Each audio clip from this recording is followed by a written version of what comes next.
ఎవరు చెప్పారయ్యా నీకు? ఎవడు చెప్పాడు? బుద్ధి ఉండాలి. ఏం తీసుకోవాలి? ఏం తీసుకుంటాను?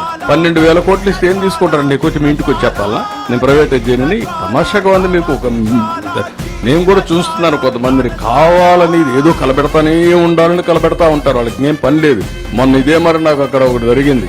ఏ ఇండస్ట్రీ రానివ్వకుండా చేస్తే కెమికల్ ఫ్యాక్టరీలో పీడీ కింద పెట్టినాక అన్ని సెట్ అయిపోయినాయి. ఎత్తిపోయి లోపలేస్తే ఇంక డిస్టర్బెన్సీ లేదు. అన్ని ఇండస్ట్రీస్ బాగున్నాయి. రాష్ట్రం కూడా బాగుంది. మీరు కూడా ఇవన్నీ గుర్తుపెట్టుకోవాలి. ఎవరు ఇప్పుడు ఇంతమంది వస్తున్నారా? ఎందుకు వస్తారు ఇక్కడికి? ఈ రాష్ట్రంలో పెట్టుబడులు పెడితే వాళ్ళ డబ్బులు తిరిగి వస్తాయి. వాళ్ళ బిజినెస్ బాగా జరుగుతుంది. రేపటి నుంచి నేను పని చేయను, నాకు డబ్బులు ఇమ్మని అడిగితే ఎవరు చేస్తారా? ఈ రాష్ట్రం కాబట్టి ఇంకొక రాష్ట్రానికి పోతారు. కొంచెం మీరు కూడా కల్చర్ ఒకటి ఇంపార్టెంట్ గుర్తుపెట్టుకోవాలి. అందరం విశాఖపట్నానికి ఎందుకు వస్తున్నారంటే గుడ్ పీపుల్ కాబట్టి ఇక్కడ ఎక్కువ వస్తున్నారు. ఒక ఊర్లో ఒక రౌడీ ఉంటే ఆ ఊరికి బోరు.